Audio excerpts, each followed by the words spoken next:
वो शिव मंदिर जहां रात में कोई लौटकर नहीं आया। रात के ठीक 3:03 पूरा गांव गहरी नींद में डूबा होता है। लेकिन उसी समय गांव से दूर घने जंगलों के बीच स्थित उस पुराने शिव मंदिर से घंटियों की आवाज गूंज उठती है। धीरे, फिर तेज, और फिर इतनी तेज जैसे कोई पूरी शक्ति से उन्हें बजा रहा हो। लेकिन वहां कोई होता ही नहीं, क्योंकि उस मंदिर में पिछले 20 वर्षों में जो भी गया वो कभी वापस नहीं आया। उस गांव का नाम था कैलाशपुर। कहते हैं वो मंदिर कभी बहुत प्रसिद्ध था। लोग दूर दूर से दर्शन करने आते थे। लेकिन फिर एक रात कुछ ऐसा हुआ जिसके बाद मंदिर को हमेशा के लिए बंद कर दिया गया। गांव के सबसे बुजुर्ग व्यक्ति हरिदास बाबा कहते थे, उस रात मंदिर के अंदर कुछ जाग गया था, कुछ जो इंसान नहीं था। देव शहर से आया एक पढ़ा लिखा लड़का, जिसे इन बातों पर जरा भी विश्वास नहीं था। वो अपने दादा की पुरानी जमीन देखने गांव आया था। लेकिन जैसे ही उसने उस मंदिर की कहानी सुनी, उसके भीतर एक अजीब सी जिज्ञासा जाग उठी।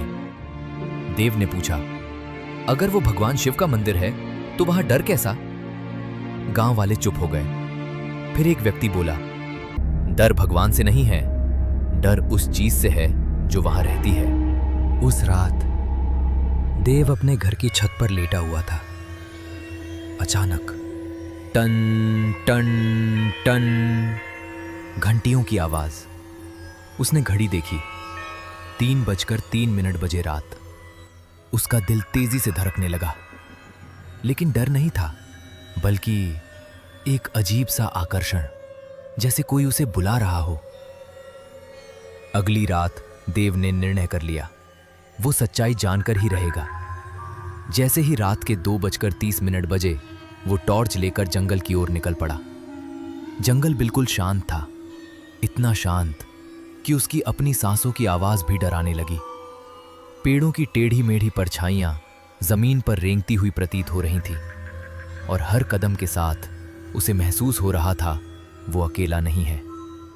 कुछ ही देर में वो मंदिर के सामने खड़ा था।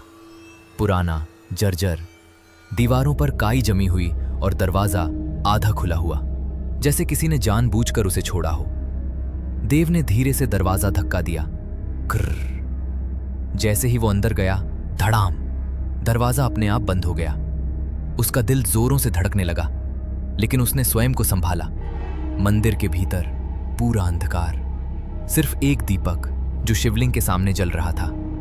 देव धीरे धीरे आगे बढ़ा, और तभी उसे लगा जैसे किसी ने उसके पीछे से फुसफुसाया, तू वापस नहीं जाएगा?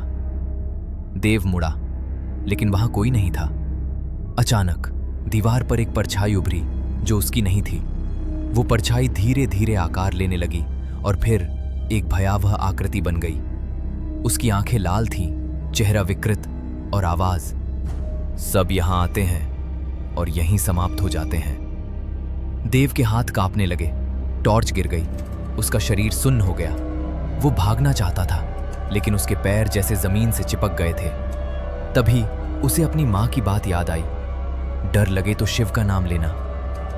देव ने कांपती आवाज में कहा, ओम नमः शिवाय। पहले धीरे, फिर जोर से, फिर पूरे विश्वास के साथ, ओम नमः शिवाय। अचानक मंदिर में तेज प्रकाश फैल गया। दीपक की लौ कई गुना बढ़ गई और वो परछाई चीखने लगी जैसे जल रही हो। शिवलिंग से प्रकाश निकलने लगा और उस प्रकाश में एक दिव्य आकृति प्रकट हुई, भगवान शिव। उनकी उपस्थिति से पूरा वातावरण शांत हो गया। भगवान शिव ने कहा, ये कोई भूत नहीं है, ये मानव का अपना भय है, जो यहां आया अपने डर से हार गया, और जो हार गया वो यहीं रह गया। देव समझ गया, असल में वो परछाई कोई बाहरी शक्ति नहीं थी, बल्कि हर इंसान के भीतर छिपा हुआ डर जो इस मंदिर में आकार ले लेता था। सुबह की पहली किरण देव मंदिर से बाहर निकला। अब वो बदल चुका था। आज भी रात के 3:03 बजे उस मंदिर से घंटियों की आवाज आती है, लेकिन अब वो डर की नहीं, विश्वास की आवाज है।